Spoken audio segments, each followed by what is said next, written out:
Pretty Good Telemark Show. Laughs and stories steal the show. Join the ride, let's have some fun. Skiing adventures for everyone. The Pretty Good Telemark Show. Laughs and stories steal the show.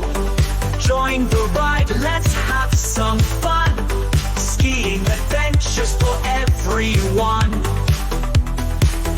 From tips to tales, they've got the scoop. Tune in now, come join the troop. The Pretty Good Telemark Show. Skiing vibes and a lively flow with MrAdamX. I cannot believe you've ripped me into this. Oh my God. That intro goes a solid 30 seconds too long. I've seen it a few times now, and I'm still startled by it just not stopping. And I feel like that's going to continue for the season. Spoiler alert, it's a 3-minute and 37-second song. And maybe every episode will just add a little more. Just so the people can hear. People ask for the full length off the bat. That is a beautiful evolution. Let's just tease them with the beginning. Just wait to hear the astronomical lyrics that are going to be popping up. It's pretty good. It's like MrAdamX and CJ in tow. It's pretty good, dude. I'm pretty proud of it. I wrote all of it. I didn't use AI at all, and I played the synth, and every instrument is me and my voice 100%. But yes, this is the Pretty Good Telemark Show with your hosts, MrAdamX and CJ from Tele Craw, Colo. I don't know what you want to call it. I know it's Colorado, so it's it's Tele Craw. It is, yeah. It's coming from Telemark, Colorado, which is originally how we started it, and then shorten it to Tele Craw. So, yeah, we'll keep it Colo for this year. We'll see how the next season goes. Keep it Colo. Keep it Colo. I'm gonna lay down some groundwork. So I've never had a co-host. This is gonna be new for me. This is gonna come out every third Wednesday of the month. It's always gonna be CJ and I. We're gonna have special guests. We're putting this on YouTube. There will be visual elements. This is not 1 hour of me just bashing Telemark. I will also still hate on Telemark, but this idea came to life because I enjoy this sport. I think there needs to be a voice in this sport, podcast voice. I found some of it last year. CJ and I synced really well. He brings a lot of credibility to the table. So although I am the devil's advocate, CJ is the beacon of hope that exists in Telemark right now. So that's what this show is. We're going to do gear talk. We're just going to talk skiing and outdoor sports. We could talk mental health. We're just going to riff. It's going to be loose and fast, and we'll see where it takes us. We have CJ might have an agenda. I don't have an agenda because I am very loose. But I want to, if you haven't listened, I think I've done 2 podcasts with you at this point now. Yeah. DJ, but I'm always the host. I'm always the guy who talks and leads the way. And now I have a co-host. So it's a little different. I'm learning. We're going to learn our cues. We're going to get better as we go. But I want you to kind of tell everyone, most people in the telemark community know who you are at this point.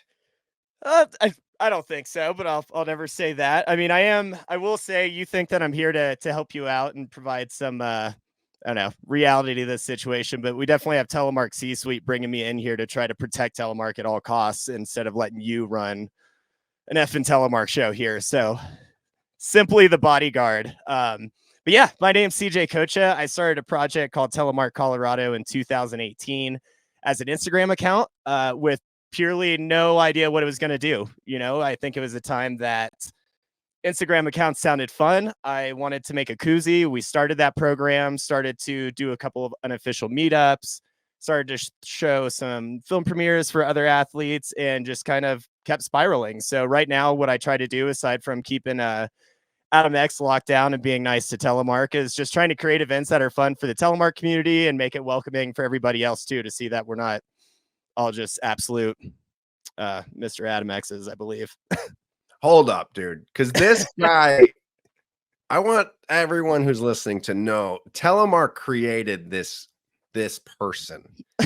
I bled Telemark for years. I told you this in private before, but there are emails that exist to probably every Telemark brand, even though there's only 5.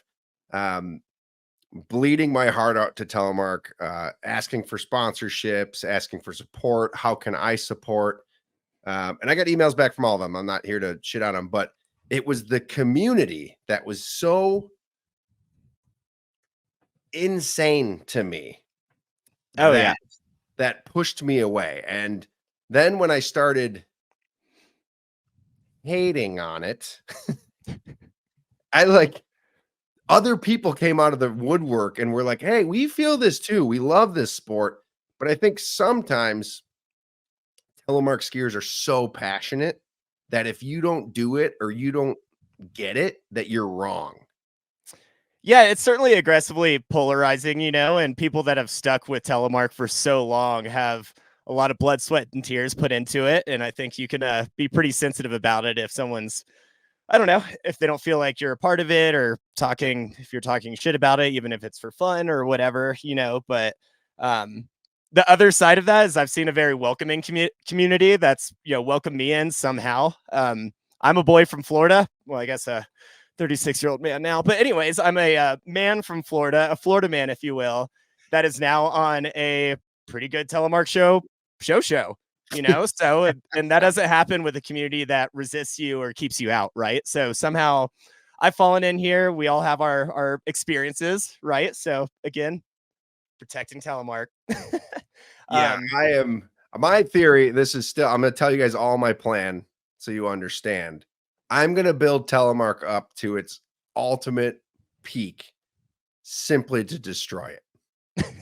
And that is my sole purpose, is to get everyone in and then pull the plug somehow. I guess it doesn't look as impressive if you just break down like 2 companies, huh? We need at least 5 or 6 to make it feel like you. Well, I'm going to build them up. Yeah, All I'm going to build them all up. I'm going to buy them and then close them. That's going to be tough. They're going to have to figure out another way to sell those 3 bindings a year. So this is my strategy. No, I do think I need to like put out a precursor. Like I don't, I brought you in. This is my weekly show. I have the Pursuit podcast. I'm filling a slot once a month with this Pretty Good Telemark show. And I brought you in because I want your credibility and I want your factor. And I want people listening, old school, new school telemark. Like it's just fun. And that's what it's supposed to be. Yeah. We can poke fun at it. We can shine light on it. And it's all great conversation. And like, it is this weird, goofy thing that we are so obsessed with that we feel like we have to like protect it. And like, I bet you if telemark had a voice, it doesn't want our protection. It wants to be loose. It wants to be fast. It wants to make its own decisions. And it wants to be new school and old school and future free heel and all the old weird history shit. And like, let it just be, right? And I feel like everyone's got their opinion and it's like, and that's my opinion. So who knows? Let's see where we go with it. It's true. Yeah. And if they want a tighter opinion on telly, then they can go ahead and make a TPGTS as well, or something like that. But I think we both agree that we love the loose aspects of telemark. We like the just absolute bullshit, have fun, go dork around with your friends, despite your gear, support the fact that Dickie Hall was incredible and did really awesome movies, but also support the fact that it's really fun to fall on rails too, while you're on floppy bindings. Yeah. I think I think everyone has a seat at the table. I know that's lame, but I do think, and we're getting sidetracked. We'll get into this later, but I do think telemark is like oddly on the rise, but oddly divided. But we're gonna save that. I'm gonna write note. Sure. I'm gonna put oddly divided. Put a pin in that. Yeah, and I think there's something there, but we'll get there. But what I want to talk about, and you didn't even mention it. And this isn't just to pump our own tires, but you've become the beacon. It started with this Instagram handle, and then it turned into like clips and whatever. And then you're in your 3rd, 4th year of making full length feature telemark films. Yeah, this is so this will be the fourth. Oh my gosh, this will be the fourth year that I've done a telefilm tour since COVID. So the first year was doing Ty Debre's Future Free Heel 2, and then Marshall Thompson's movie King of the Lurk, and then my first kind of short film, Why Not, which was a telemark park shoot. The second year was then 3 short films that I created. And then third, which was last year, was This is Telemark, which was my first full length film. And I was so stressed out and exhausted and out of time and money and tears that I decided to do it all over again for 2024. So yeah, we've got another tour coming up. What can we expect at a tour? You know, honestly, the thing I've always said with these movies, you know, it's really fun for me to be able to create them. It's fun to be able, I mean, it's hectic too, right? It's stressful to film. You don't want to blow a shot or anything, but it is really fun to go out with all of these athletes that, again, a Florida man never thought he would be able to meet, never thought he would be able to tour with, or be able to nonetheless point a camera at. But ultimately what I want from the film tour is people to show up there. They can have some beverages, bring their friends, bring their first dates, although I wouldn't recommend bringing a first date to a telemark show, or maybe it's the best thing you could possibly do. And just go and hang out. You know, I mean, honestly, I would rather someone come in to a show and remember hanging out with their friends, having a great time, remembering the music, but not remember a specific trick or anything like that. Just purely trying to create some hype in a sick environment for telemark skiers and friends of telemarkers to enjoy before the snow starts to fall. Yeah, and you get to hang out with like a bunch of psychopaths, which is maybe good, maybe bad. Yeah, one of them's Tele Craw, which we all know and love, and he's somehow just jumped on the tour every year with me. So there's a nice side to those psychopaths. He's a staple. It's a beautiful cross section of personalities. He is a staple. And you're showing pull up the YouTubers excited. We're trying to do YouTubers here.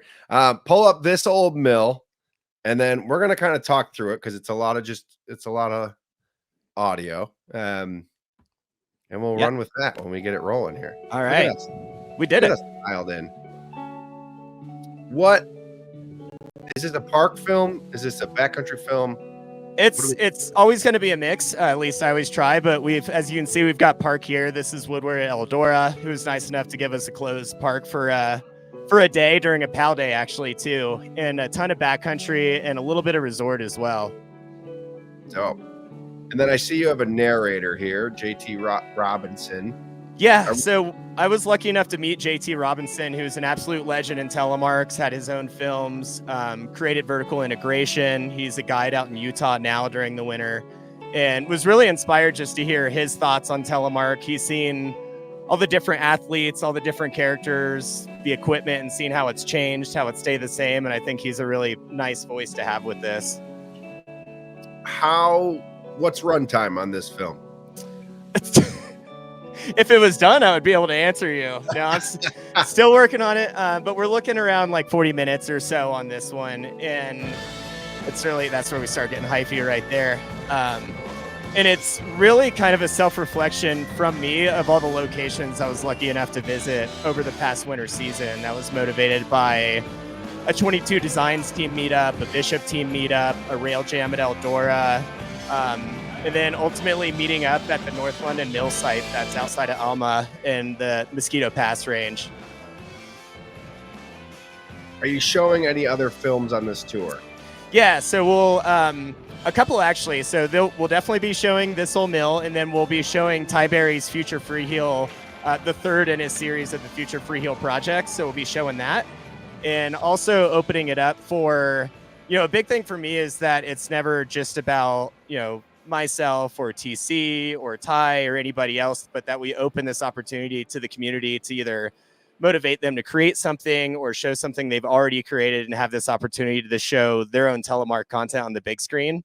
So I do have it opened up where people can send me their telemark edits, and, we'll screen through them and then show them in the beginning of the films as well, just to give someone else an opportunity to show what they're doing. And hopefully they get juiced up and they'll be throwing a tour next year.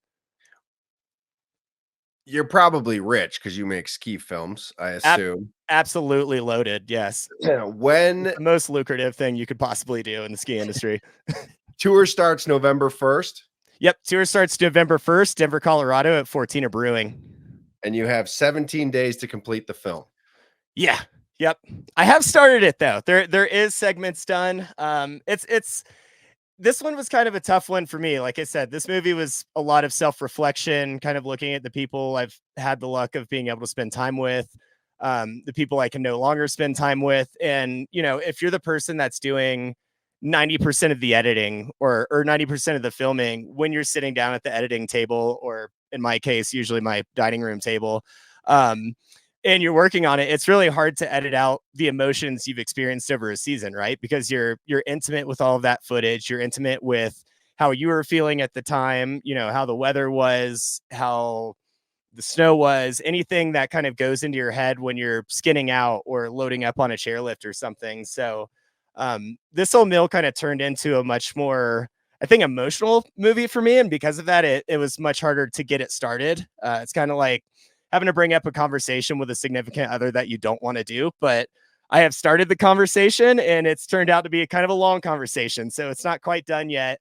But I'm incredibly excited, incredibly thankful that we had the opportunity to visit the North London Mill, which is a rehabilitated, it's actually an office structure right now that was rehabilitated by Jeff Crane, and Kate McCoy to essentially try to create this backcountry hut system and also preserve the history, and really just the beauty of this area that's out in Mosquito Pass. Yeah. What's like this is turning into me interviewing you, but this Yeah. is about you right now. No, I want people to know, because I think, Yeah. you know, we see so many movie premieres and, you know, it's really easy to skip these things and like, I don't want to go tonight or I don't want to do it. And I'm guilty. Like, there are so many things I buy tickets to and don't even show up. You did that last year. Yeah, I'm a king of it. But like, that's what I'm saying. Like, and Yeah. you said it, but how far $7 goes or $12 or $15, but how much further just showing up goes. And then usually you walk away with something free. Yeah. You know, there's tons of giveaways. The people you meet can be friends for a lifetime. I mean, we met 5-6 years ago, maybe even longer than that. When was that, before or after COVID? Whatever. It was But right before it. Yeah. at World Telemark Day, I Yep. was like, I'm showing up. I have boots. I don't have skis. I didn't know you. Maybe I had skis then. No, I think I used your. I don't even know. Doesn't I matter. remember. But like, Yep. showing up matters is what I'm trying to say. And if there's anything you want to add about the tour that makes it special, because it's how many stops ish? Right now, I think it's around like 17 or so. I'm still planning a few others, so we'll be popping over 20 this year, which will be our biggest one yet. It's exciting. I'm stoked. I'm stoked that more places are even reaching out because they want to see the movies versus less places reaching out because they've seen a movie in the past and don't want to deal with that anymore. And how many will you be at in a perfect world? Right now, I'm looking to be at about 17 to 19 of them. That is insane. Starting November 1st, going till when? Yep, November 1st, and the meat of the tour is going to be essentially November 6th through the 23rd, where I'll be running up to Utah, going up through Idaho, Montana, Oregon, Washington, and then swing back over, end it over at 22 Designs, take a much needed break, and then I'll start the kind of flying aspect of the trip. So going out to Burlington, likely South Lake Tahoe, do some stuff in Breck. But yeah, about like 17 of those are all on the road and pretty much all in a row, except for a couple of rest days, which can be tough. But also, like you said, I mean, you meet such rad people, a good cross section of people that you always get kind of juiced up the second you walk in and you're finally like awake again, even if you did just do a 8-hour drive to get over there. And the last thing you want to do is be social. Yeah, I've never done a tour of that sort. I've done tours with bands, and I cannot tell you how much showing up matters. Oh, it's huge. Not Yeah. about the money. Money's cool, but like, we're not getting rich. If you're buying tickets to the door, you're just paying fuel to the next stop. Yep. And maybe paying some fuel to make another film next year. Yep. But showing up matters. I think that's like, you know, now more than ever. I think there's a pulse in telemark, and I think this is helping drive the pulse. And like, we've had ski films before, and that's what drove the pulse before. Yeah. Like, that was it. It was Josh Madsen doing tours, and like Josh Madsen came to Ellicottville, New York with his free whatever. I don't remember what they were called. I was young, but like, I remember telemark films at the depot in Ellicottville, and Josh Madsen, this punk dude, tattoos, telemark skier, showing up, and people showing up mattered. And now we're seeing it again, and it's sick. It's like a telemark revival again. It's like the third revival. It's like ska. Telemark is ska, I think. I think I just had an epiphany. Like, there was third wave ska. That was Mighty Mighty Boss Tones. That was Madsen. Now we're getting like a fourth wave ska. That's like Interrupters for all my my ska nerds. You I think are we're going into all the ska punk covers at this point, because we're kind of coming back, right? Like, there's been movie premieres, there's been this, that, and the other, and it stopped. And that's, once it had stopped, that's when I was introduced to telemark skiing. So I was able to look at, like Josh's films, look at Loyalty, Hippies, Punks, and Misfits, and everything else, and see it and just be like, holy shit, I didn't know this had happened in telemark, was happening in telemark. There's these sort of characters in telemark, but unfortunately it wasn't happening when I got into it, which was certainly a motivation for me to start showing other people's films and then start making my own when there wasn't really anybody else's to show. So that said, if we don't want ska to die again, everybody start making your tele movies, get more tours going on, and we'll keep this baby going, and we won't have to keep restarting it. Yeah, and it's funny, like, I hate representation matters, right? Like, we learn that in like our actual life, and we're actually learning that. And it matters in telemark too. Not trying to make it like a social thing, but I saw Weston hit a rail on telemark skis, and I was like, holy shit, I didn't know you could do that. Yeah. I know it's a thing. And then I was doing it. And then I had, this guy, Mike P, who's like a psychopath, the strongest legs I've ever seen. Like, he just puts so much power to his skis on telemark skis, never uses it as an excuse. But like, without that, I would have never even thought of telemark skiing. It was like ballerinas. It was like a dance. It was boring to me. Some people love that. I didn't. I needed those people to be like reckless and aggressive and lawless and smashing edges and just breaking skis and bindings. And like, that was just because they showed up.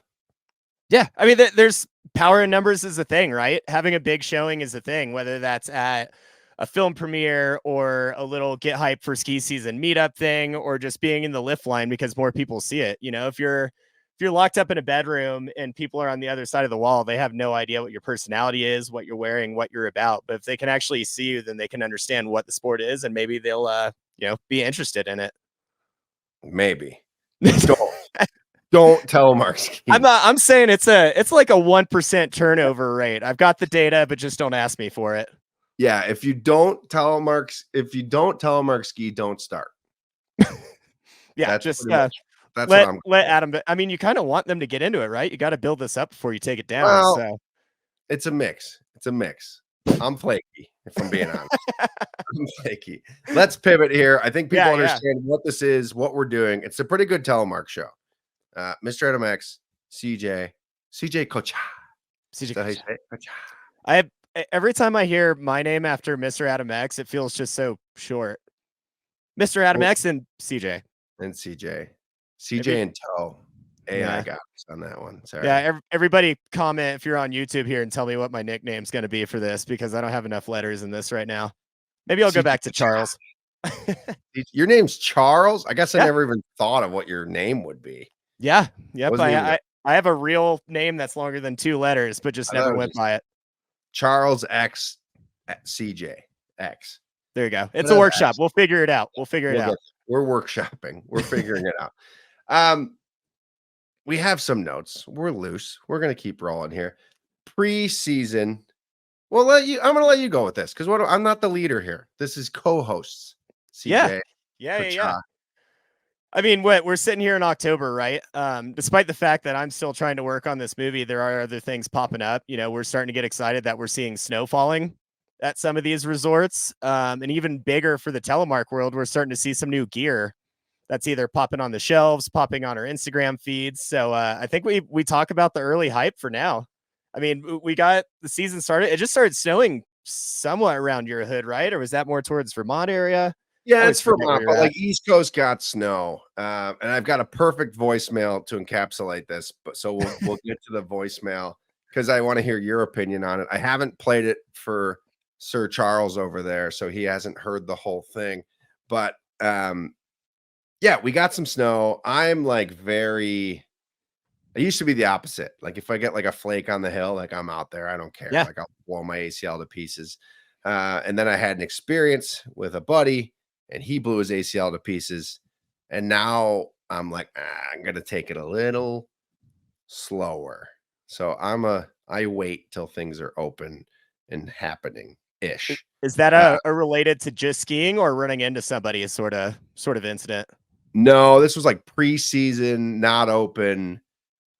Hit a shark, blew an Oh, ACL. So it's just like not a good thing happening. But I'm see gonna it? play this. I'm gonna play this voicemail Oh, because we have yeah. a Let's hear it. Let's we hear have it. a voicemail line. It's going along the bottom. It is 716-599-0917. You can call, leave a voicemail, air your grievances. You can talk about telemark. You don't have to talk about telemark. If we like it, maybe we'll play it on the show. You can swear. You don't have to swear, but you're allowed to swear. Let me play this voicemail. All right, Let me let's hear get it. this pulled up. Boom. Here we go. Okay, Adam. New hot take. And the grass is starting to get some frost on it. Up high might get a little bit of a dusting. And everyone and their brother and their sister and their cousin have got to hike up, and they've got to show themselves putting their skis on, sliding down majority of a slope, almost with no snow on it, over majority of rocks and whatever else. And it's funny to begin with. It's kind of been a trend the last 2 years in early season and really late spring. But I just feel like it's got to stop. It's getting out of control. I feel like, what are we doing this for? Because everyone just has toilet paper for skis, and they just take a pair of skis out and just mangle them for the sake of the gram. We need to question our choices here and really what is like important and what we're doing to our skis. Do your thing. It's fine. Like whatever. Like if that's what you're scratching the itch, everyone's itching for sure. We're all excited about the year coming up, but do we have to go slide frost? Have to go slide less than an inch of snow and then no snow to the bottom and act like we're really, really skiing and then we just love it. Comical, yes. I get it a little bit here and there, but it seems like anyone with a GoPro, anyone near any kind of mountain is just doing this for the gram, and it's getting on hand. So that's my take. Have a great season, everyone, and enjoy your frost if that's what you like. It's hard to not read into that and feel like there's an underlying story here. There's something motivating the upsetness with what's going on. I don't know. I know this guy. His name is Adam as well, so maybe it's just spite the Adam name. But I agree with him 100%. Like my buddy Matt today, they skied at Stowe, and there's no snow at Stowe. You're not skiing. You're just. What do you call skiing though? Sliding on snow. I will argue that what is strapped to your feet when you're going down, regardless of if it's dirt, leaves, snow, rock, skis. I guess I'm calling it skiing. I think if you're feeling the energy and going down, granted, I wouldn't do it because I know I'll probably eat shit, but hey, if you're sending it, send it. I'm calling that skiing. Oh man, there's did you ever see the In Wild? It might have been when it was still the M equipment that makes the Majo binding. They made a movie that actually has a whole rock telly segment. It's like gravel areas and leaves and everything else. Pretty tight segment. Has it been used in ski movies before? For sure. But is it still rad? It looks like they're at least fake having fun. I think I get it, right? Like, do what you want to do, go for it, great. But I do think there's so much of just doing it for clout and doing Yeah. it for the gram that, like, to me, again, I'm pushing 40. It's like, I'm not taking that risk to possibly lose my whole season to get that turn in, because that's not the turn I'm seeking. Right. Yeah. I'm okay and- with like you get a foot, like 6 inches where you can like do a wiggle on some grass, like sit on top of snow, kinda. yeah, but man, I agree with Adam on this one, not myself, the other Adam, That's nice of you. the caller Adam, and I just think, God, I think and who am I? But I think the intent is not there. You know, my season starts once the resorts open. I'm definitely not someone that's hiking up the second I see snow falling. For that reason, I don't want to get injured. I don't know great spots to go for that, to go grass snow skiing or whatever else. You know, you're going over rocks and talus fields and everything else, which isn't fun. But I think that my overall answer here is going to the social media aspect. If you're doing literally anything, whether it's skiing rocks or whatever, and you're doing it for social media, just for, I don't know, quote unquote clout. I don't know if your buddy Adam was, I guess we're just talking about skiing in general, but I don't know if you're really getting clout from those clips, especially since a lot of people do it. You know, maybe it's just fun for friends, but don't do it because of the gram. Do it because you're stoked. If you're going out there and you're stoked, then hell yeah, I'm here for it, but I won't be behind you because I'll definitely eat shit. Dang, you're way too positive for this podcast. I know.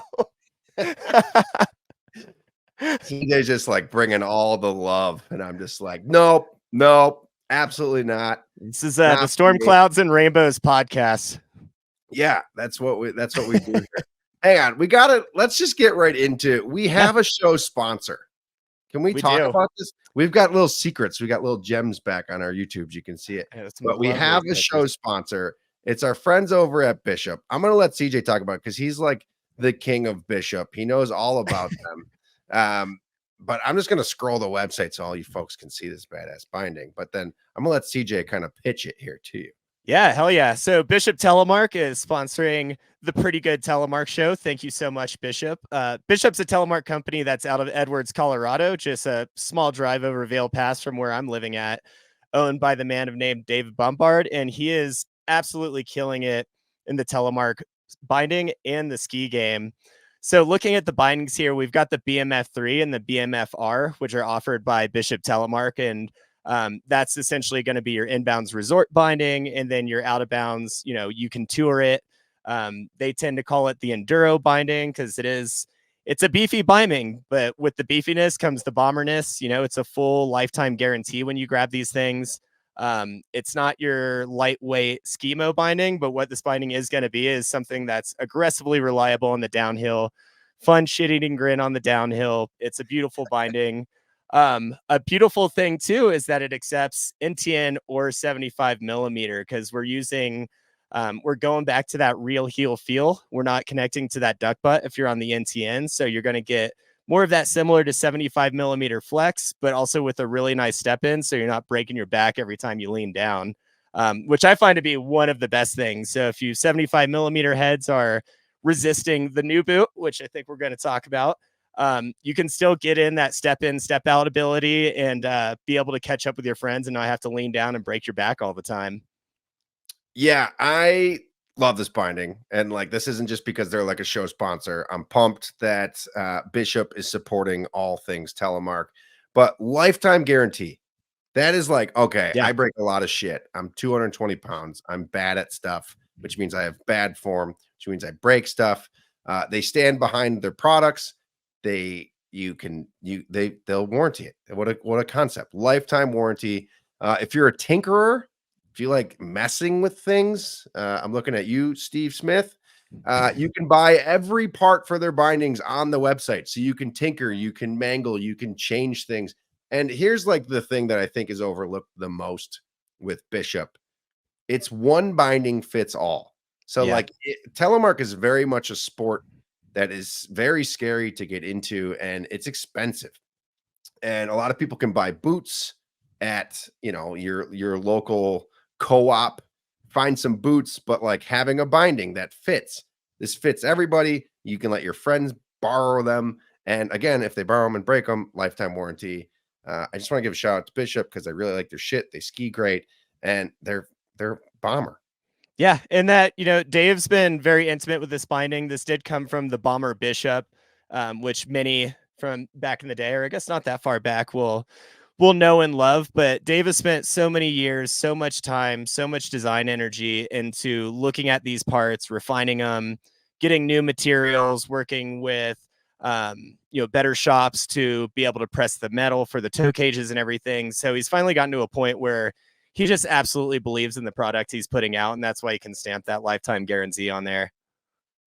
Yeah, I mean, I was pumped when I remember these were at SIA, like in a little corner, and I saw them in on a post. I don't know if it was a tweet or what it was back then, but I sent it to Trey, who was at the show, and I was like, "You gotta go. Bishop's got a new binding. You gotta go look at it." We brought them in the store. You know where I find them the best is people love them. 75 mil dudes and chicks love them on Ski Patrol because they have their boot. It's their comfy, cozy feeling. Yep. They want to step in. They don't want to fight anything. Boom. Bishop's got your back. The shit skis good. They're great. Shout out to Bishop.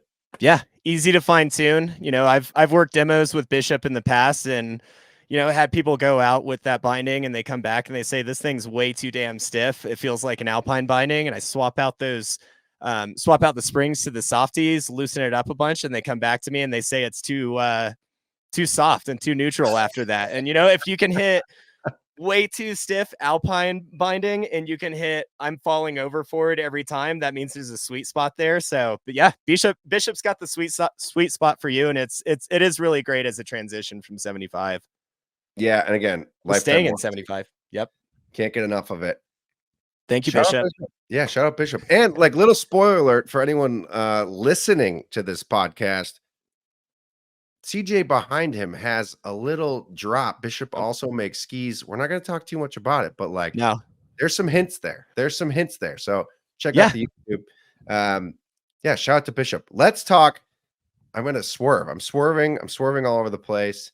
I got to get my camera ready. I'm not prepared for this. This is what we do. We're doing it live, which is why it's fun. But we got to talk this new Scarpa.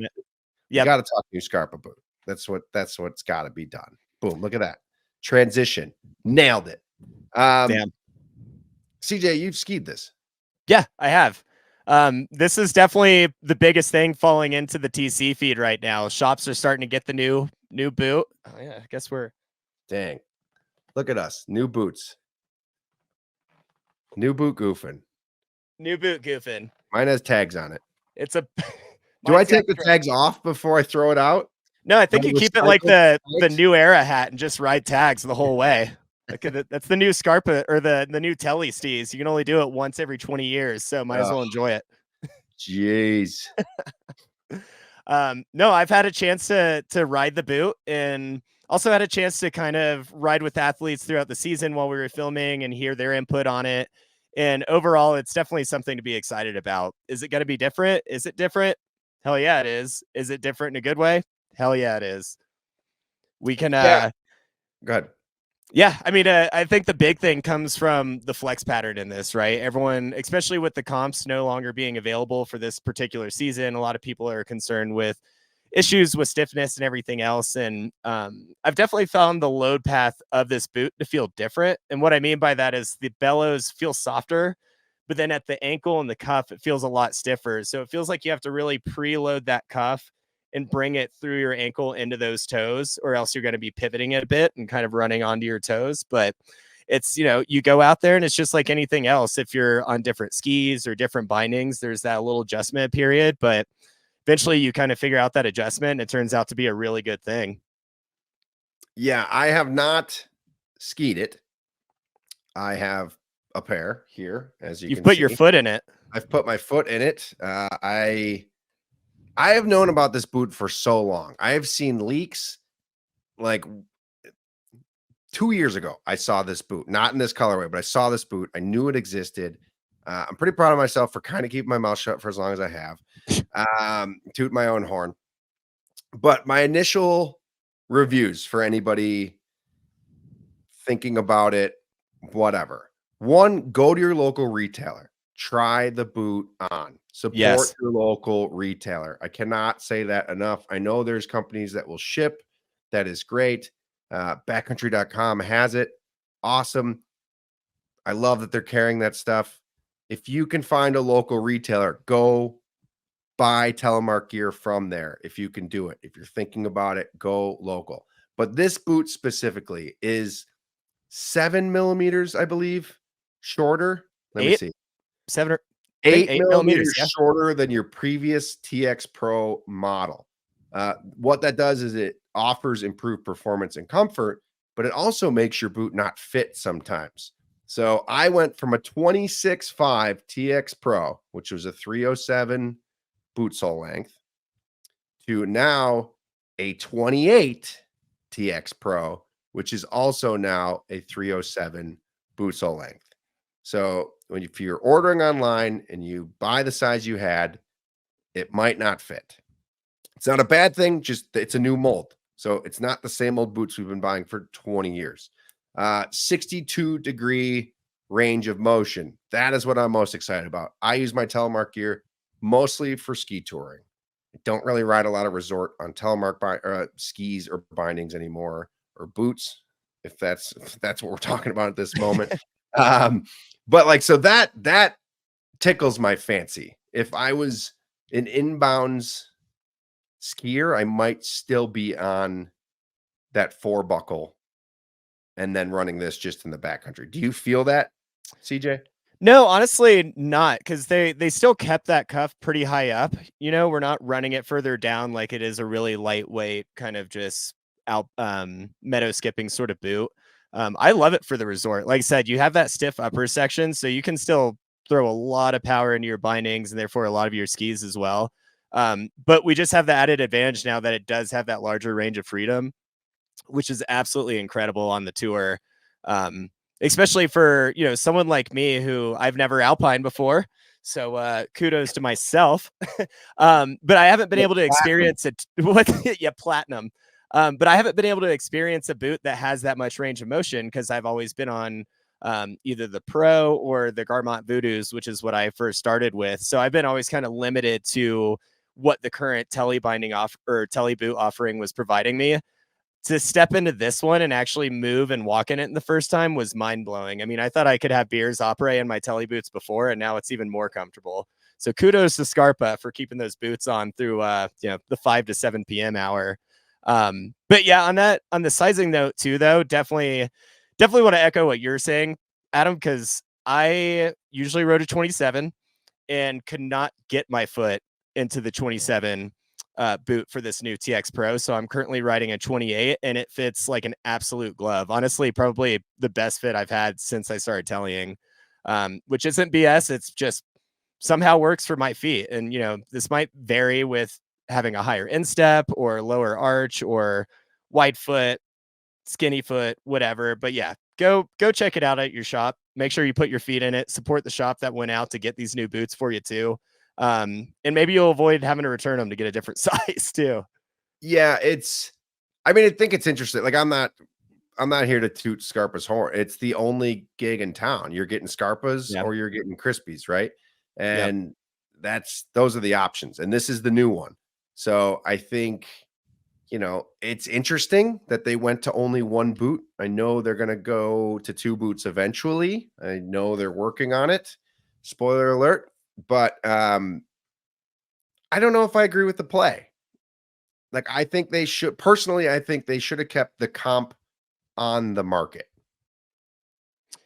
Yeah, I think that does make a little bit of an issue just because people are concerned about having to go to, you know, a softer boot, perhaps. It's kind of hard to say this thing's coming straight from the TX Pro just because the loading is a bit different on them. It doesn't feel like you're stepping into another TX Pro, even beyond, you know, having the different buckle system, the different strap system, obviously the different touring system and everything.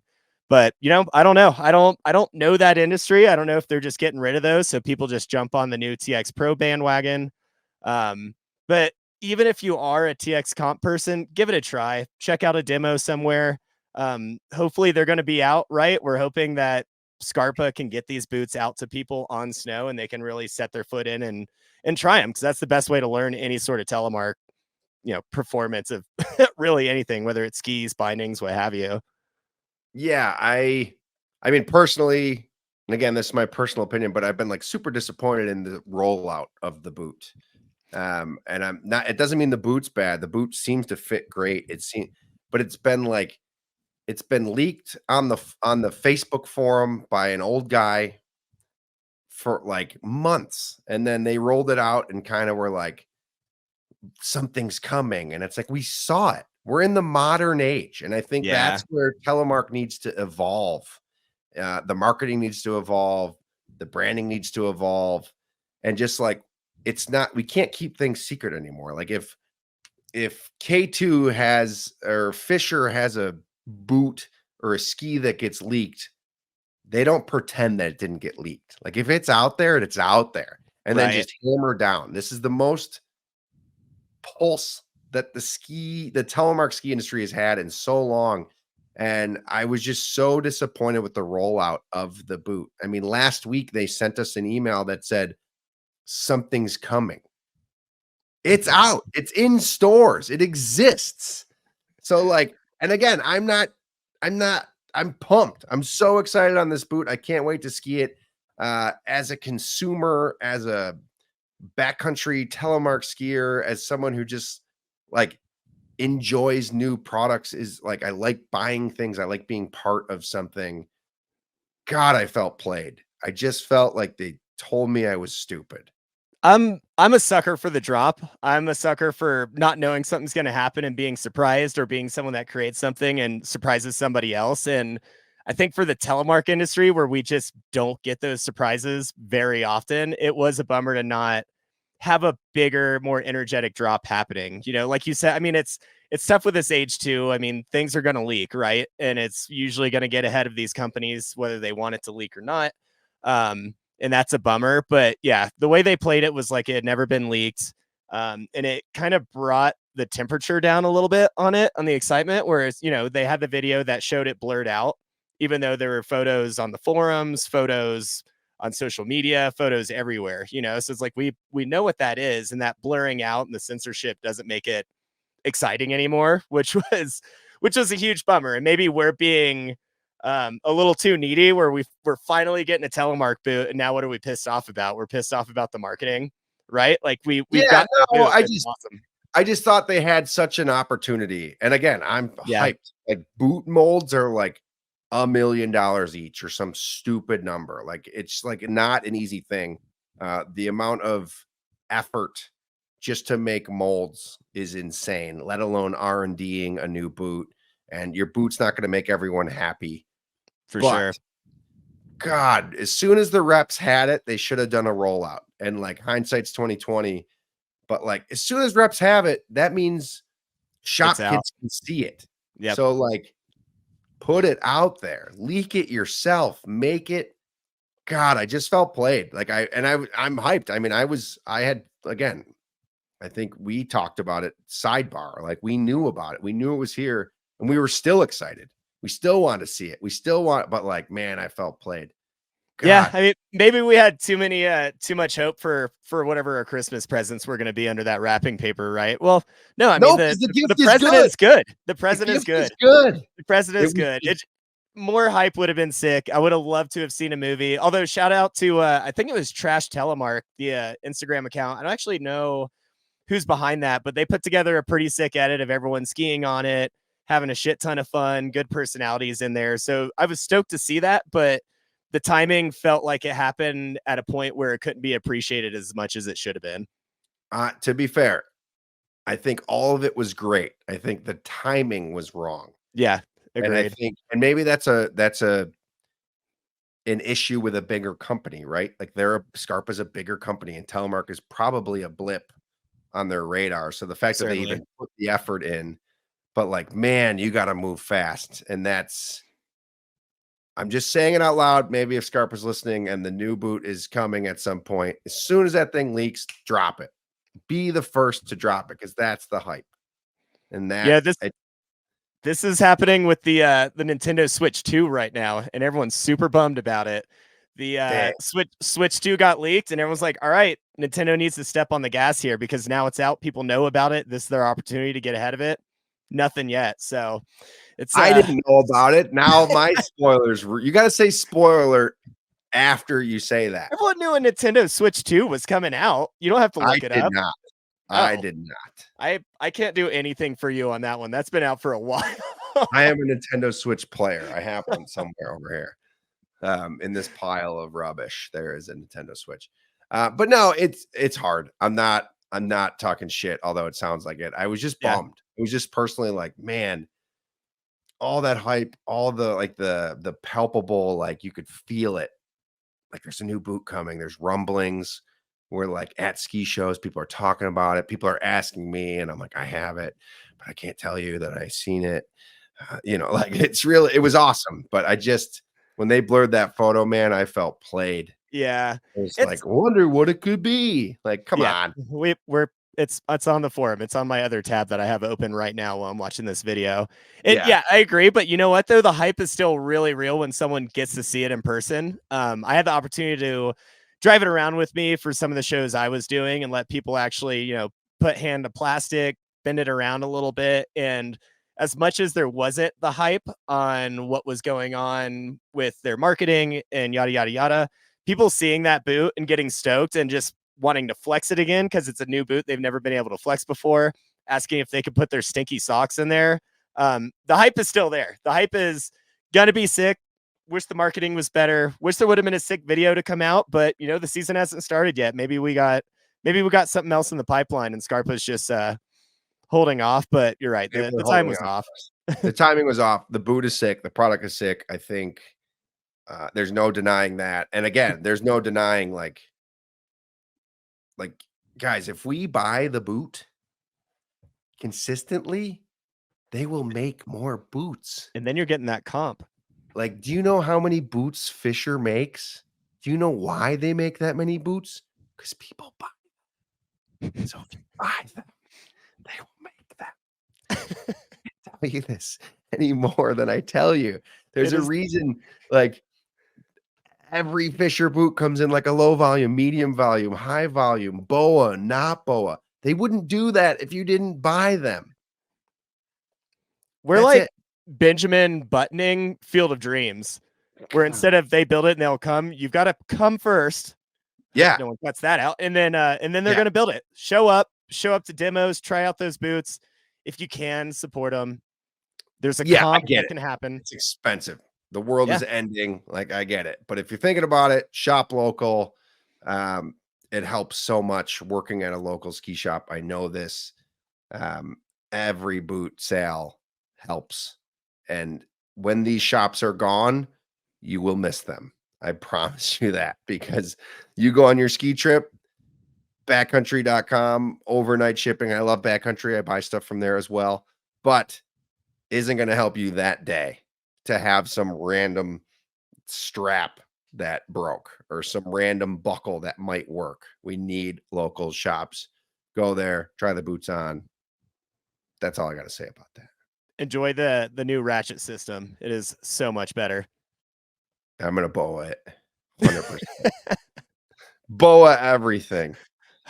Yeah, if everyone buys the boot, then AdamX is going to get his BOA system Tele boot.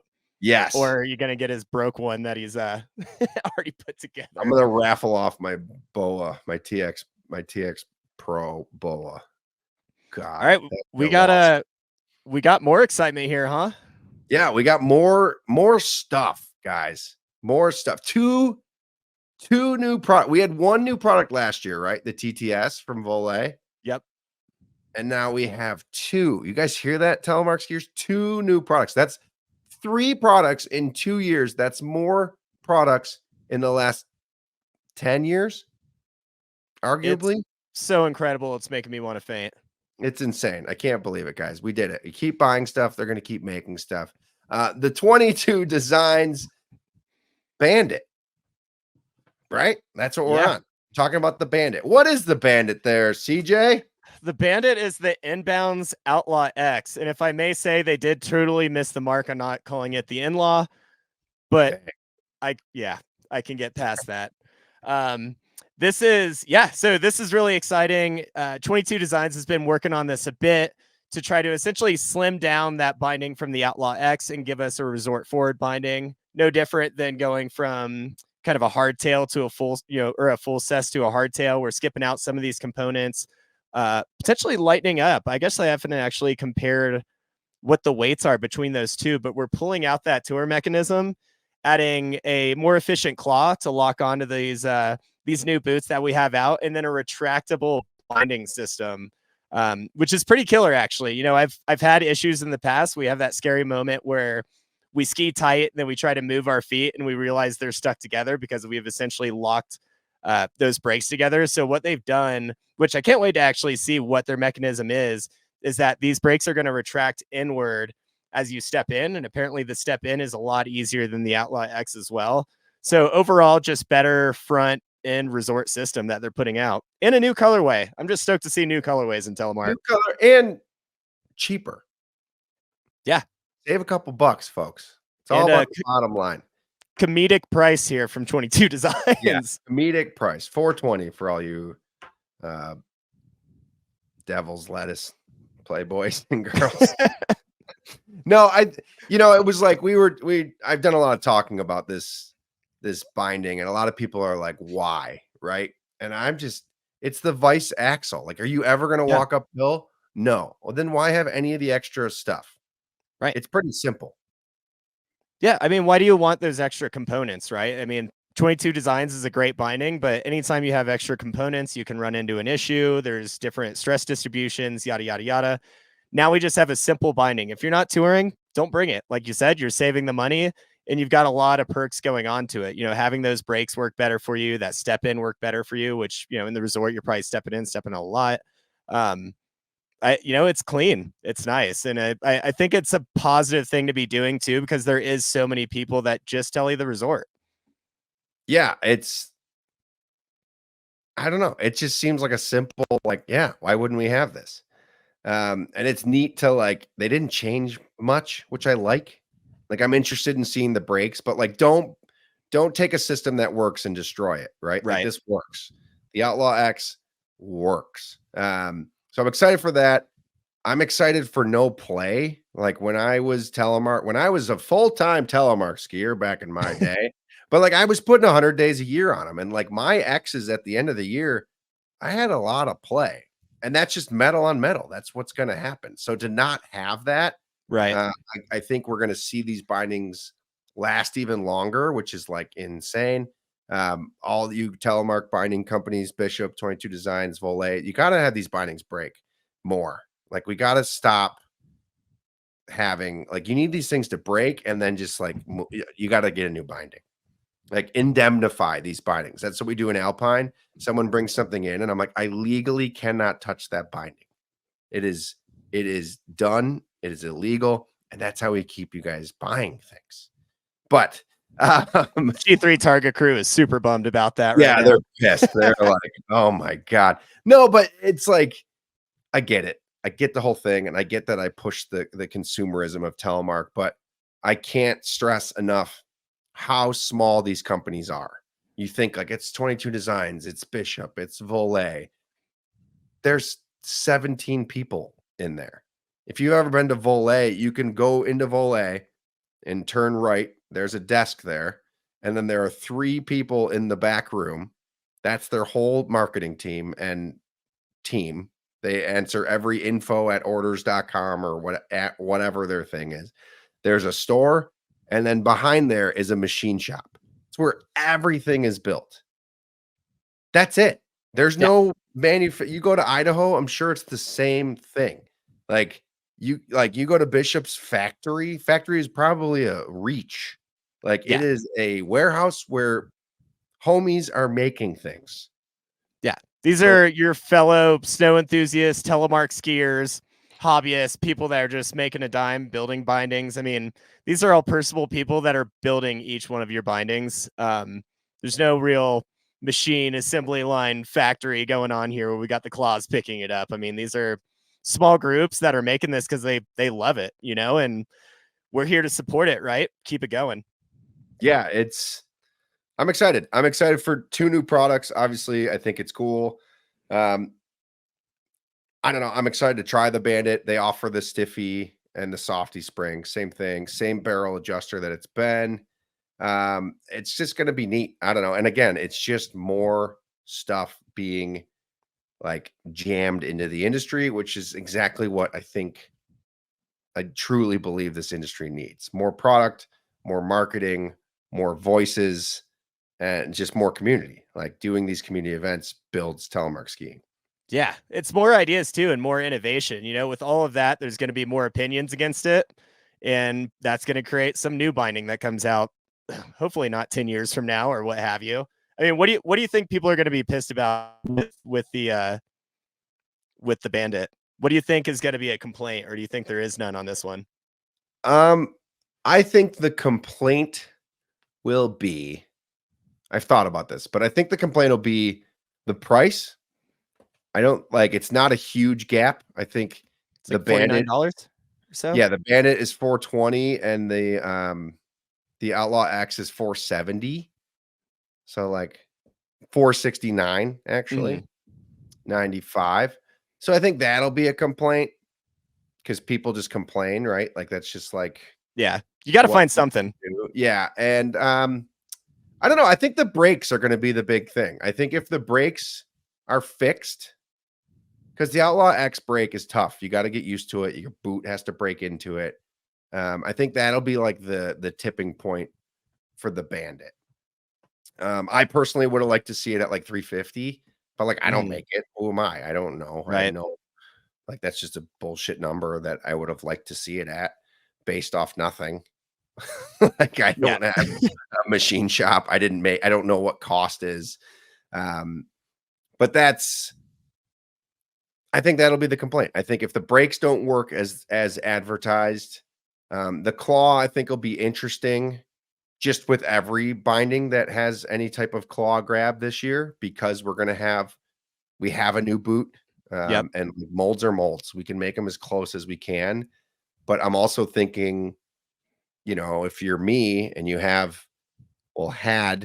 at the time 6 pairs of Outlaw X's, and then you get a new boot and all those X's were just perfectly worn into your old boot, how they're going to react with a new boot. Yep. I'm sure a brand new Bandit and a brand new Scarpa are going to work great. But like then when you grab your brand new Scarpa and put it in your old Outlaw X, is that going to work as well? I think that's just going to be a learning curve for everyone. Yeah, it's going to be an experience, I think, for Scarpa and 22 Designs, because there's a big difference between having your athletes or ambassadors trying the select new product while they're kind of beta testing it before the big public release. But now we're going to have, you know, hundreds, thousands of telemark skiers that all step into their binding differently, make turns differently, do things the right way or the wrong way differently. So you're going to get all these different movements, a lot of fatigue and repetition going into it. So I'm stoked and curious to see how it goes, you know, especially with those retractable brakes, how much action is in there, especially after multiple step-ins through a season. But we all know 22 Designs will come out. If there's an issue, they fix that up. Yeah, I think that's the coolest part of them being small. Yeah. All these companies is like you can get a hold of them and they'll stand behind their products. It's a pretty simple concept, and they know, you know, they're all fighting for a little market share, and I think we're all available to spread the wealth. And you know, it's trying them. It's going to demos. They have a full demo tour. Bishop does a full demo tour.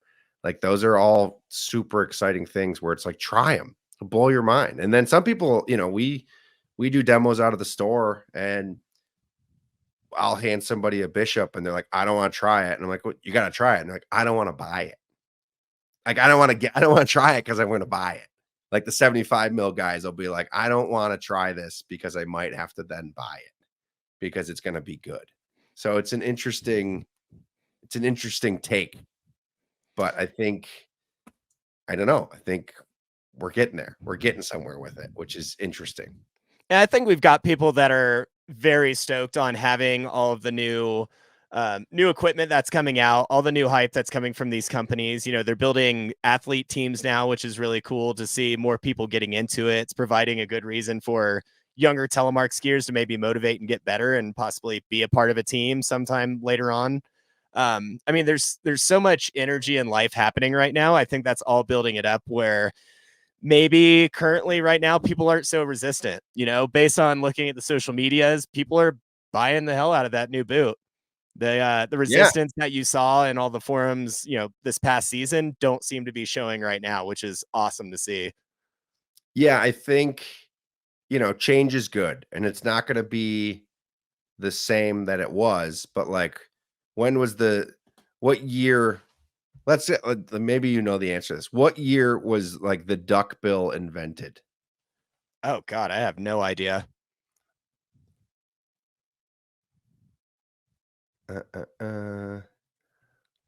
Let's see. I'll say 3-pin binding. Well before my time. 3-pin telemark binding invented. What's your guess? Oof.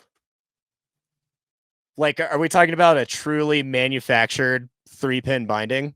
Like the modern, not like a vice, Right. but like Looking at a Valet, was it like the Mountaineer or something like that? yeah, like let's just say, Are we talking like 70s there when they're really truly no, manufacturing them? let's say like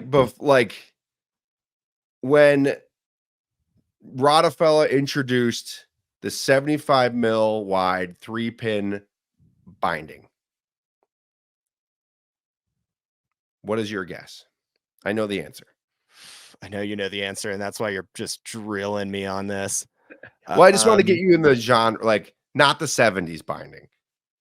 Right. You're saying, okay. I mean, we're talking about like what, late 80s, early 90s or so? For that? 1927. 1927? Wait, for 1927. that's for The what binding is that? Norwegian firm Rotafella introduced its 75 mil wide 3-pin attachment binding in 1927, known as the Nordic norm. So, my point here is that everyone out there on a 3-pin binding is also driving a Ford Model T. So we need to evolve. Imagine running an Alpine binding from 1927. I know they are different, but we can evolve. People love the feeling of that 1947 binding or 1927 Alpine binding. 27, dude. Nordic norm. What is your take? Because I know I have a take on this.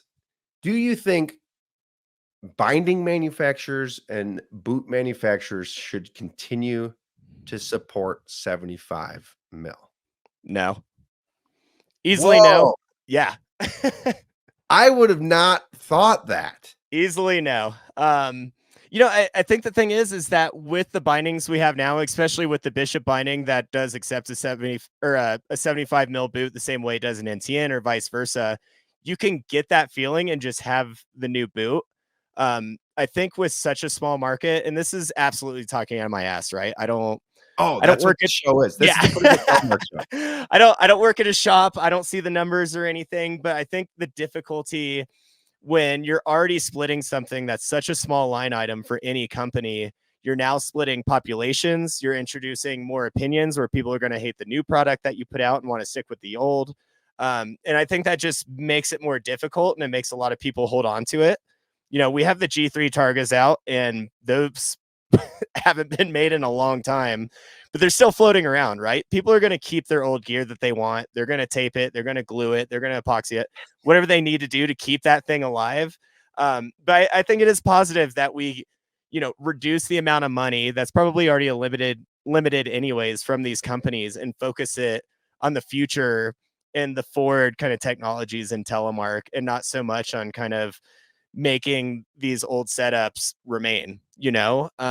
There's been, I mean, the Model T stopped getting made, right? Yeah, no, I mean, I agree with you wholeheartedly. And there are, you know, in a perfect world, right? Like Scarpa and Crispy put out like, because I think the big dilemma is like we have a lot of people here locally that just ski a T4 because like Yeah. they like run around on like a Volley 3-pin and they do some downhill, but they'll have like Carhoos with like scales, and it's like, it's a stiffer boot for that. Like it's like a cross country low cuff plastic boot. So like if we could get NTN to like have those options, then I see it being successful. Like you can't just have the TX Pro NTN and that be the only boot option you have. No, but if we're pulling other boots off the shelf, right, is that giving us more room for something that sits along the TX Pro, like a comp or, a shorter cuff one for just walking around out in the field? Right, like a T4 or T2 or like having a full line of NTN that we can evolve, and we can get those people who are like, man, that comp is too stiff for me and the Pro's too stiff for me. And getting into a hypothetical T4, a 75, but an NTN quote unquote T4. And I know it's a spicy take, but it's holding it back. If Fisher made the same, continued to make everyone's favorite RC4 from 2001, those guys aren't going to jump to the new RC4. Yeah. Even you can if hold it's back, bad. right? You can hold back to that feeling. There's nothing to coax you into trying something new once your equipment breaks, which having that old feel is incredible. And I think that's the tough part with telemark skiing is that older telemark technologies, older boots or whatever, do admittedly have a different feel than what these new tele bindings have.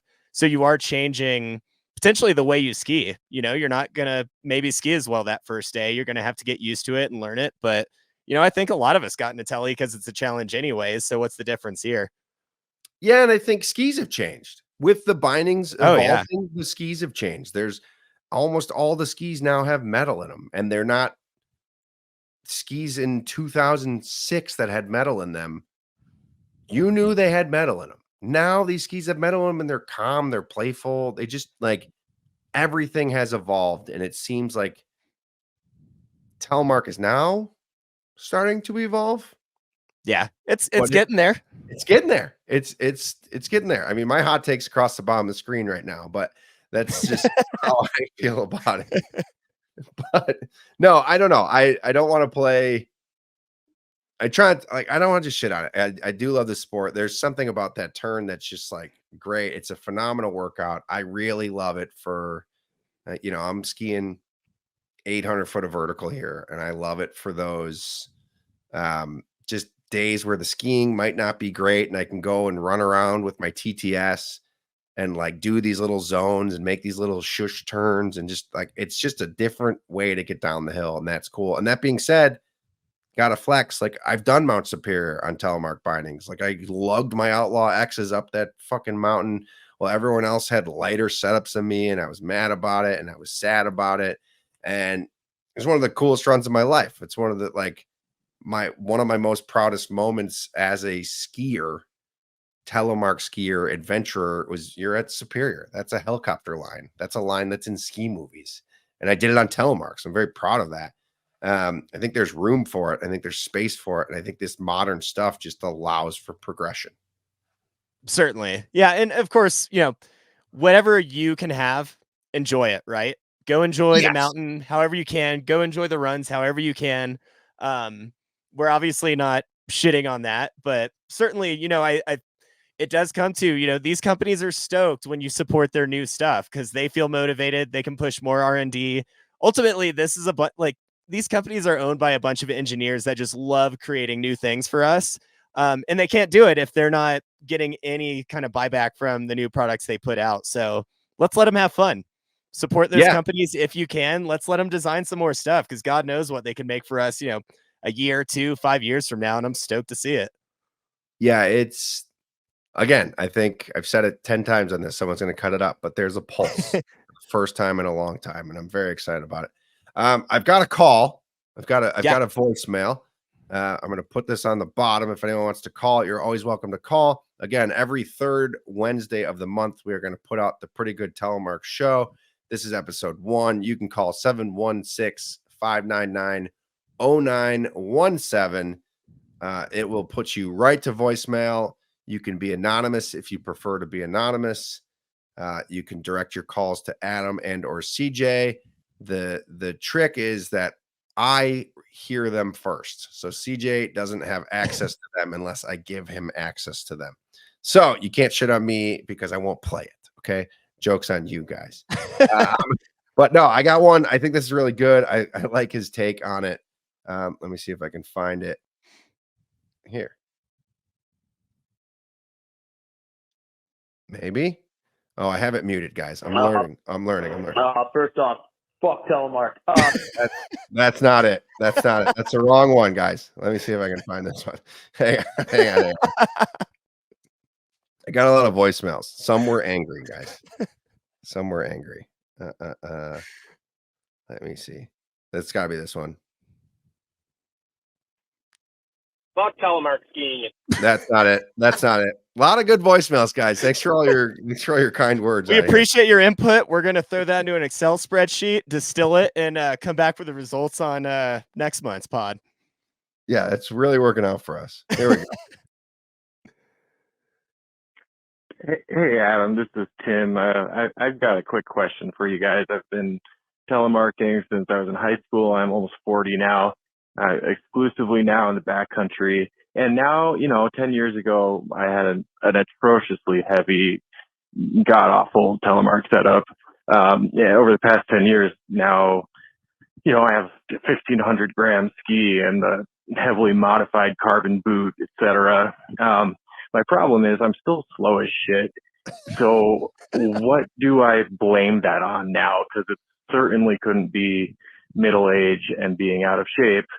It used to be easy to blame it on my heavy gear, but I need help finding a new scapegoat. Hey, thanks for any help you can give. Appreciate it. Bye. We never talk about the downside of new equipment, which is we lose our book of excuses about all things in life, right? Yeah. Oh my God. I'm gonna wholeheartedly blame this on the popularity of the term glizzies. I believe it's made hot dogs way too attractive, and perhaps Tim has been attracted to said glizzies. So I think we end glizzies, we end that pain. Workout wise, don't blame yourself. Just go out there, be slower than everybody else. You're a telemark skier. You're not surprising them. To be fair here. To be fair, glizzies. This is the most serious thing I'll ever say in my life. Glizzies have always been attractive. The glizzy gobbler is a good one. Yeah. For certain. Like, they've definitely gotten more on brand lately, but glizzies have always been attractive. Arguably the most attractive meat out there.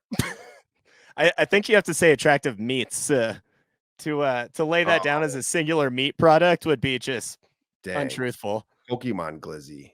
Whoa. Dang, we're getting weird now. Get that holographic one. Yeah, I think I love this question from Tim because it's like we used to be able to blame all that shit. Now we can't. I like the glizzy. That's a good blame. Our equipment's still way heavier. No matter what, even with, well, maybe unless you have like a full TTS. The TTS system changes your life. I feel I've definitely been using that when I'm out filming just because I've already got the heavy backpack and I'm trying to make life as easy as humanly possible, even though I think I've ripped on lightweight gear in a previous pod with you. But I mean, if you get on like a carbon ski, which wouldn't recommend if you're just hard charging in the resort or something like that. But for me, where I'm really using the ski as a transportation vehicle and skiing around downhill is really to just get to another location and not hard charging. That's great. You slap a pin binding on there and then you put the new boot on there. That thing's pretty damn light. Yeah, I think it's catching up. And like if you're running TTS with a carbon ski, a carbon boot, I want to see Tim's boot so bad. Whatever he's running, like I just need Tim, send me a picture of your boot, please. I want to see it. It's what can we blame now? I mean, well, fuck them. We're like, who gives a shit? Skiers are we were always like, I feel like we're the tanks. I mean, you have to be unapologetic here in telemark, right? Unapologetic for slowing down your group, for being a lot sexier in the lift line and down the trails in front of people. And yeah, who gives a shit? enjoy Telemark's the tanks. enjoy the slow ride, enjoy the trees, enjoy the birds that are flying around, enjoy slowing your friends down. Yeah, I don't care. We can slow them down. I have speaking of tanks, I have a voicemail about tanks. Tim, don't sweat it. Yeah, don't. You do you, Tim. They don't matter. No, I do think like there's so much. I'm slow. I'm a slow ski tourer, and in the winter I'm usually in pretty good shape. I walk uphill at least 3 to 4 days a week. But I'm just a tank. It doesn't do me any good to go faster. So I think the biggest thing, if we're getting serious, whether it's alpine touring or telemark touring or split boarding, nobody cares. No one cares. Take your time, run your pace. Because I'd rather have my friend go slower and do 5 laps than try to keep up and do 2. Yeah. And I think that is a really hard thing to understand. And I think people assume that you say that just being nice. I'm not nice. It's like a very good trait of mine. I'm honest. I'm very blunt, but like I think there are times to go fast, and it's a strike mission, and people do that, and they're gonna tell you, dude, this isn't the mission for you. We have to get in, we have to get out. But like 98% of the time, I'd rather go slower with 10 people than fast with 2. 100%. So I think it's just like a stereotype we need to get over. Yeah, and enjoy the observations, and it's going to come with time too. All jokes aside, I mean, I definitely have noticed myself not getting as fatigued after I started using the Lynxes and everything else. So you'll get used to it, and if you don't, and you stay your speed, then enjoy it, and tell us who your friends are, and we can send them a nasty voicemail or something like that. Yeah, we'll send them some shade. Do you want to hear this tank voicemail? Yeah, let's do it. Hey, MrAdamX, how you doing? It's Tele Craw here, just giving you a call. The thing about that dozer, bud, is it's not a Komatsu. And, the thing about the Komatsu is it was the kill dozer. So I don't really think you can make a proper mountain bike trail with just any normal dozer, bud. I think you need the Komatsu, and you need to have it iron plated, and you need to go make some trails. Anyway, telemark's dead. It's a waste. It's a joke. Nobody should try it. It's way too difficult. So probably the modern person couldn't do it. But could you imagine if like Candide telemarked, or maybe even Tanner Hall? I mean, that guy sucks, but boy, I bet he couldn't telemark. He'd probably be garbage at it. I feel like Andy Perry'd maybe be a good telemark skier, probably Tom Wallish, but you're an okay telemark skier. Anywho, Tele Craw rambling on the voicemail. Have a good one. Peace. That went from talking about the killdozer to Tanner Hall on tellies, which somehow feels equally relevant. Somehow both a train wreck. And that's our new segment, folks. 60 seconds with Tele Craw. Full transparency, he left that voicemail April 13th, and we're playing it now. So don't lose hope if you left a voicemail, because they're in there, and I saved them. And maybe that'll be a reoccurring segment where Tele Craw, I don't want to speculate, but maybe some devil's lettuce involved, maybe a couple PBRs, just leaves a voicemail. That was actually at 6:47 a.m. His time. That's a 6:47 at night sort of perspective, and not a 6:47 I just woke up for my day perspective, I'm gonna guess. He's killing it. 60 seconds of Tele Craw, our new world famous segment that I don't even know if he knows he left that voicemail. Certainly doesn't. He's going to remember it now. But a good point, though. What alpine skier would we want to see on tellies? I would, and this is for fun. This isn't to blow it up or anything like that. Just purely for shits and gigs.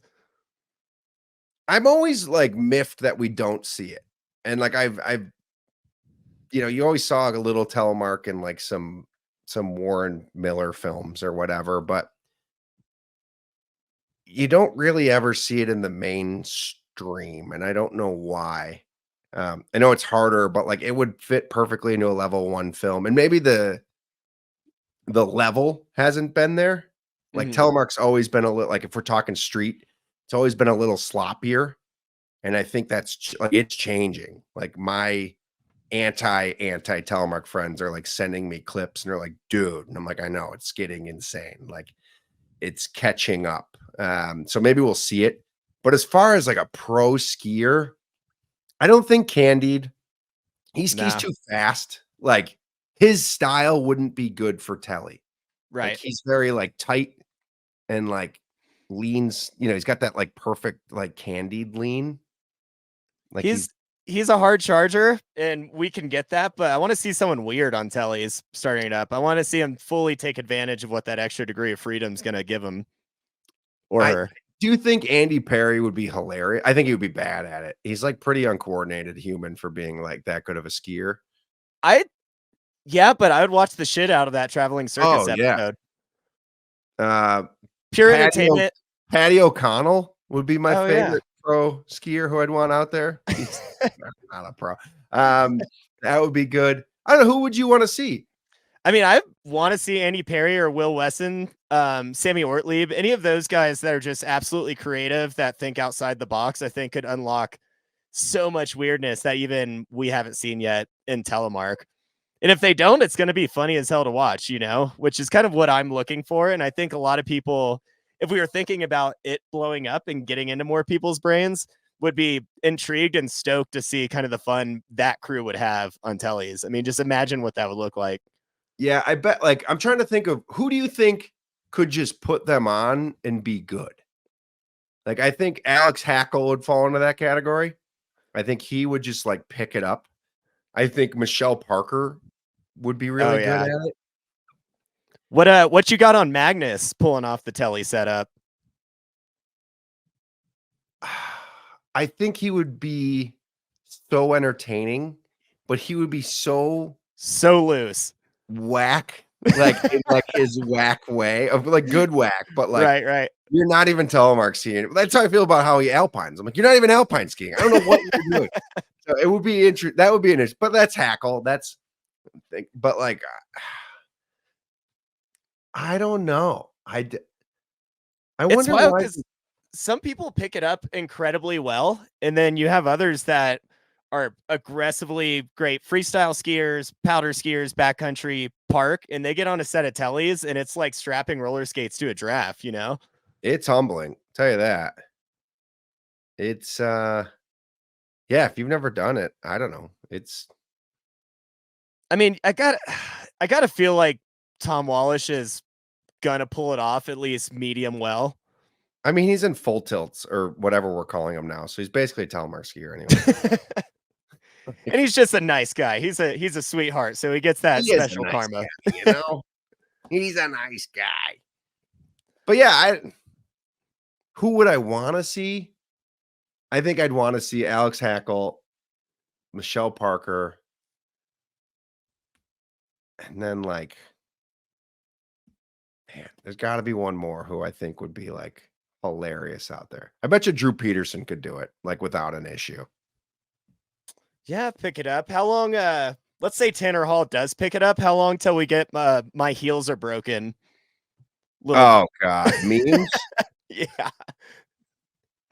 If you haven't already made that right now. Yeah, I have not. I'm like, oh God, my heels are broken. Oh God, that's amazing. I'm trying to think. There's a guy who skis on Moment. Tyler Curl, I think his name is. I do not know that team super well. I believe he's on the Freeride World Tour. I'm like trying to look him up right now. Tyler Curl, skier. Yeah. Moment skis. Yeah, Tyler Curl. He's on the Freeride World Tour, and the dude is a ripping alpine skier and is like so insane. Like he is the king. He's one of the best telemark skiers I've ever seen in my life. But he just doesn't do it because it's Free Ride World Tour. So it's like you kind of have to alpine, right? Like if you want to be competitive. But that guy is a guy who could just switch back and forth and just absolutely tear. Blast it. Yeah, he's insane. We've got a Ryan Cherney that rides a lot of the free ride comps that are still full tellies. You know, I think he does have to keep those bindings pretty well locked down, but he's running big old fronties on his telly gear. I think he still rides 75 too, but someone tell me if I'm wrong on that. For some reason, I thought at some point he was still riding just mega stiff 75 mils and competing and podiuming too. It's It's I mean, sick. maybe it's changing, right? Maybe ideally it gets its own category, right? Or do we want it to have its own category? Let me ask you that. I think having its own category, if you can get enough population, is good just to keep people tellying. For the exact reasons you said, you know, if you're competing against a bunch of alpine skiers in trying to go charge harder, faster, and everything else, there might be that push to stay up in those alpine turns, you know, which is totally understandable. I get it. But I think providing an environment that's all telemark skiers allows them to have fun, get more loose, and innovate with it, and not have the pressures of just competing with alpine skiers. And that was what was so sick about having, you know, the Freehill Life comps that were over at Grand Targhee before, and they had the regional comp that was in Breck a couple of years. Well, geez, I think that was 2018, 2019 or so. But to see a bunch of telemark skiers hanging out and competing together is so sick. And I think they can all vibe off of each other because it's a totally different set of tricks, set of turns, and a different set of ways that you're looking at the mountain, right? And navigating those lines. Yeah, it's just it's a hard thing to grasp if you don't. It's like snowboarding. It's like alpine. Like I'm going to hit a different line alpine Right. as I would on a snowboard, as I would on tellies. And I think, you know, if you start looking at them as tools, you don't use the same screwdriver on every screw and you don't use the same hammer on every nail. And that's what these are. And if you can, I don't want to say master because I don't know if you ever master, but if you can figure out all three of these sports, there is a place for all of them. And like, care what anyone says, like riding a snowboard on boilerplate, sure. Can you do it? Yeah, it sucks. Riding a snowboard in the deepest powder of your life on actual pitch, it's insane. There's nothing better. One is better than two for floating. Like one, Yeah. like you're not going to auger. I mean, you can, but like you're less likely to auger one thing than you are two separate things. Right. Just how it goes. Boilerplate ice, probably a race boot with some like nice sharp race skis. It's nothing better. Like it's just, you know, it's just they're tools. And that's when I think when we start looking at that as tools, it makes more sense as to like, because I think that's the famous question in telemark, at least for me, is why? Why would you do that? Why? And they're like, well, sometimes this is the right tool for the job. And like sometimes getting down, there's some really steep things I've done in telemark that I'm like, that you can make those like really quick, low turns that it's like better than an alpine turn. It's way better than a snowboard turn. Like there's a time and place for all of these things. Yeah, and it's just different too. You know, I think people get caught up in the fact that you're still on skis and they assume that it's a difference between alpine skiing and telly. But to me, I look at it as the difference between alpine skiing and snowboarding. It's a totally different turn. If anything, more reminiscent of a toe side turn on a snowboard anyways, right? For sure. So, I mean, you're picking what sort of turn, what sort of activity, and what sort of feel to be on the mountain. You're not making this conscious political decision on what sort of twin blanker you're going to be, you know? I like that. Let's question make everything though. political. Yeah. If you straight line, are you tellying? Yeah. Like if you're just standing. That's the thing I've always thought about is in telly, you know, people are always going to be critical of how many turns you did in the telly turn versus alpine turn. But you look at Free Ride World Tour and stuff like that, where people just absolutely bombing straight down stuff. If you're doing that on telly, should you be on telly gear at that point? If you're having to charge it like that, you know? So like again, I work at the ski shop in the winter and we rent demo gear. And the number one thing I tell them before they leave, like I tell them how to get into their gear, I explain it, and I say, not every turn needs to be a telemark turn. Right. Because I think that's, for me at least, when I tried Tele, I would get off the lift and I would like, you go left or right. And I'd be like drop this like knee. And they're like, I'm just going straight left. Like, but Right. you know what I Right. mean? Like, Yeah. so I think, because at any moment in that straight line, if you get bucked, you're not saving it. Versus Alpine, sometimes you can. Yeah. So I think so. I think it's, I guess my question to you is, what advice, this is a swerve, but would you give a beginner? And trying to learn, or just general life advice? I mean, No, to learn. Yeah. Telemark skiing specifically. Take it slow, focus on the turns. Don't try to rush it. Sit into it for a while. Get used to what that flex feels. Don't feel pressured to try to bend your knee in every circumstance if you're already feeling uncomfortable. That comes with time. And I think that is a problem a lot of people have, is they jump into Tele and immediately they think, okay, I need to be bending knee on everything. And that gives you some bad turns. It gets you shaky. And as you get more shaky, you're more hesitant to keep doing it. Right. So yeah, take it slow. If you need to alpine through 2/3 of the run to get to that one flat section, to just sit there on one drop knee and just feel what it feels like, do it. That's how I've learned. Not to say that I'm the right person to ask how to learn or anything like that, but yeah, don't feel the pressure to do a Tele turn on every single item, just feel it. Tele is all about feel. And if you're not feeling it, then it's kind of worthless, Do you think there's a wrong way to Tele? This could be a whole nother episode. G3 Targos? Just kidding. Everyone's already going to hate on me for the year answer. Oh, No. I love Targos. No, I don't think there is. And you see that a lot with park skiing too, with telemark park skiing. Is I think, even if you're just sliding a rail, but you're not dropping the knee or doing a double press where you're fully flexing out, people will say like, that's just alpine skiing. It's like, no, you're a telemark skier. That's what this whole thing is about, is we're telemark skiers. The turn doesn't make us. It's the fact that we love this and we love the turn when we choose to use it. It isn't that we used it 98 times in the past 3 runs.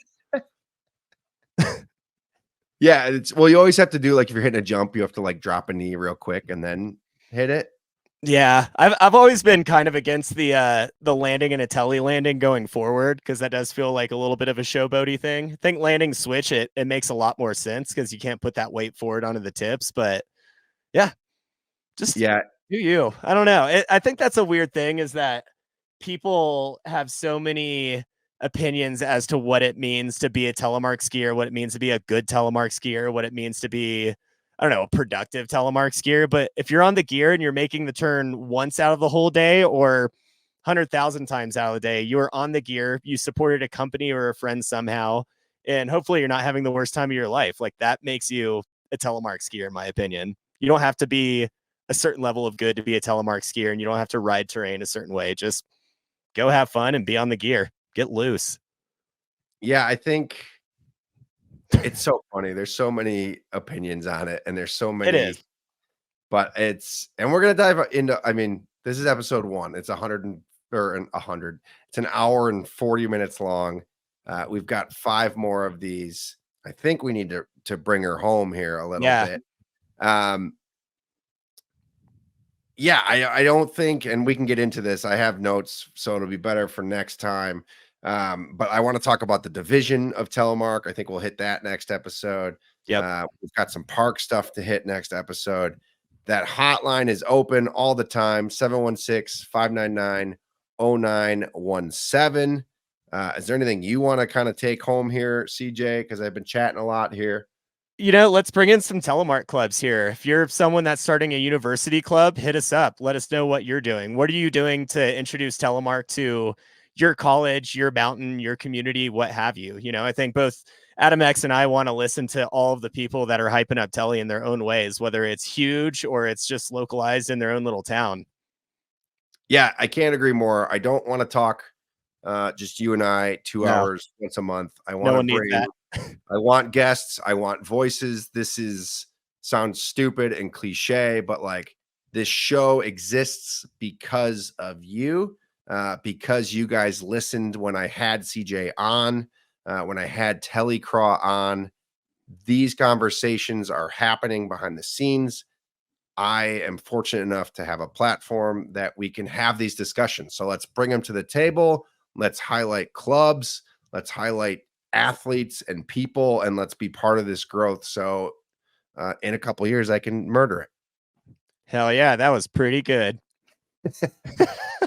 Pretty good telemark. Pretty good. We need an outro. Dang. Oh, wait, let's see if I can get an outro here. We're still doing it. We're still live, guys. We're still killing it. Dude, CJ, I think we nailed that, honestly. We've played a decent amount of buttons here and kind of The used this. Pretty Good Telemark Show. Laughs and stories steal the show.